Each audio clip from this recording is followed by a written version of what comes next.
Di video kali ini, kita kembali belajar pada tema 5, subtema 2, muatan pelajaran, ilmu pengetahuan, alam.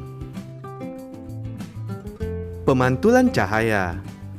Saat mengenai benda bening, cahaya dapat menembus dan dapat diteruskan.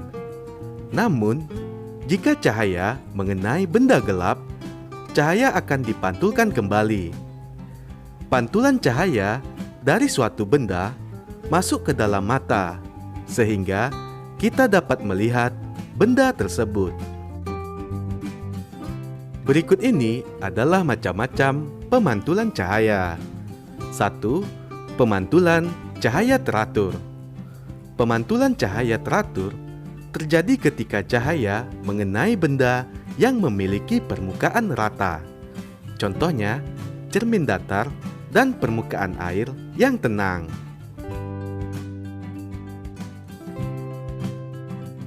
Yang kedua, pemantulan cahaya tidak teratur. Pemantulan cahaya tidak teratur terjadi ketika cahaya mengenai benda yang memiliki permukaan tidak rata. Contohnya, permukaan jalan yang berbatu.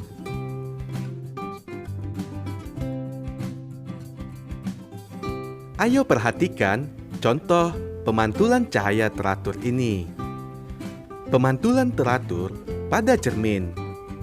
Selanjutnya, pemantulan teratur pada permukaan air danau yang tenang.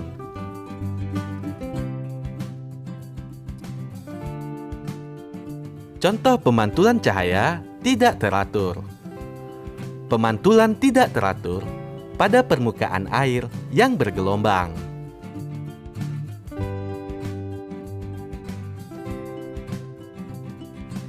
Alat optik. 1. Lup. Lup terbuat dari sebuah lensa cembung. Lup dapat membantu kita melihat benda-benda berukuran kecil, misalnya tulisan di buku. Akan tetapi, perbesaran yang dilakukan lup terbatas.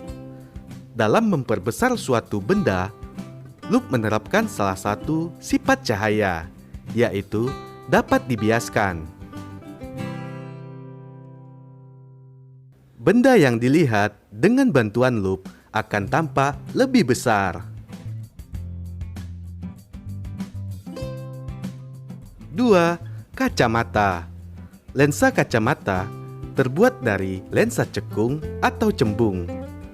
Salah satu sifat lensa adalah dapat membelokkan cahaya. Cara kerja kacamata yaitu cahaya dari luar menembus lensa bening, lalu dibelokkan ke retina mata, sehingga kita dapat melihat benda lebih jelas. 3. Mikroskop. Mikroskop adalah alat yang digunakan untuk melihat benda yang tidak kasat mata, misalnya bakteri dan jamur. Mikroskop dapat memperbesar bayangan sampai 100 kali, sehingga kita dapat melihat benda yang kecil dengan jelas.